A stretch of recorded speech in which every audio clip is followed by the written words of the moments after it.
In May 1927, I was arrested in Lahore. This arrest came as a big surprise for me. I had not the least idea that I was wanted by the police. I was passing through a garden and all of a sudden the police surrounded me. To my own surprise, I was very calm at that time. I was in full control of myself. I was taken into police custody. The next day I was taken to the railway police lockup where I spent a whole month. After many days, conversation with police personnel, I guessed that they had some information about my connection with the Kakuri party. I felt that they had some intelligence of my other activities in the revolutionary movement. They told me that I was in Lucknow during the Kakuri party trial so that I might devise a scheme to rescue the culprits. They also said that after the plan had been approved, we procured some bombs and by way of test, one of those bombs was thrown into a crowd on the occasion of the Shara in 1926. They offered to release me on condition that I gave a statement on the activities of the Revolutionary Party. In this way, I would be set free and even rewarded, and I would not be produced as an approver in the court. I could not help laughing at their proposals. It was all humbug. People who have ideas like ours do not throw bombs at their own innocent people. One day, Mr. Newman, the then superintendent of CID, came to me. After a long talk which was full of sympathetic words, he imparted to me what he considered to be sad news, and if I did not give my statement as demanded by them, they would be forced to send me up for trial for conspiracy to wage war in connection with Kakuri case, and also for brutal killings in the Shara gathering. After that, he said that he had sufficient evidence to get me convicted and hanged. I was completely innocent, but I believed that the police had sufficient power to do if they desired it to be so. The same day, some police officers persuaded me to offer my prayers to God 2 times regularly.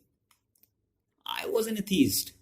I thought that I would settle it to myself whether I could brag only in days of peace and happiness, that I was an atheist, or in those hard times I could be steadfast in my convictions. After a long debate with myself, I reached the conclusion that I could not even pretend to be a believer, nor could I offer my prayers to God. No, I never did it. It was time of trial and I would come out of it successful. These were my thoughts. Never for a moment did I desire to save my life. So I was a true atheist then, and I am an atheist now. It was not an easy task to face that ordeal. Beliefs make it easier to go through hardships, even make them pleasant. Man can find a strong support in God and an encouraging consolation in His own name. If you have no belief in Him, then there is no alternative but to depend upon yourself. It is not child's play to stand firm on your feet and amid storms and strong winds. In difficult times, vanity, if it remains, evaporates, and man cannot find the courage to defy beliefs held in common esteem by the people. If he really revolts against such beliefs, we must conclude that it is not sheer vanity. He has some kind of extraordinary strength. This is the exact situation now. First of all, we all know what the judgment will be. It is to be pronounced in a week or so. I am going to sacrifice my life for a cause. What more consolation can there be? A God-believing Hindu may expect to be reborn a king. A Muslim or a Christian might dream of the luxuries he hopes to enjoy in paradise as a reward for his sufferings and sacrifice.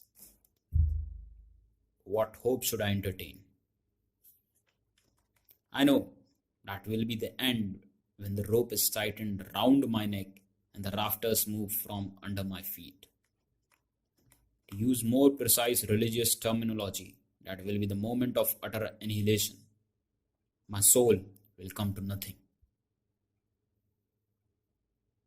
If I take the courage to take the matter in the light of reward, I see that a short life of struggle with no such magnificent end shall itself be my reward. That is all. Without any selfish motive of getting any reward here or in the hereafter, quite disinterestedly have I devoted my life to the cause of freedom. I could not act otherwise.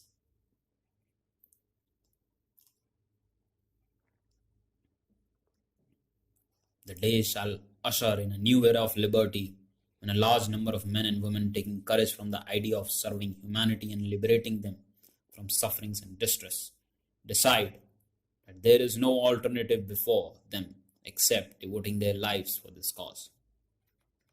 They will wage a war against their oppressors, tyrants, or exploiters, not to become kings or to gain any reward herein or in the next birth or after death in paradise, but to cast off the yoke of slavery, to establish liberty and peace. They will tread this perilous but glorious path. Can the pride they take in the noble cause be called vanity? Who is there rash enough to call it so? To him I say, either he is foolish or wicked. Leave such a fellow alone, for he cannot realize the depth, the emotions, the sentiment, and the noble feelings that surge in that heart. His heart is a dead, a mere lump of flesh, devoid of feelings. His convictions are infirm, his emotions feeble. His selfish interests have made him incapable of seeing the truth. The epithet vanity is always hurled at the strength we get from our convictions.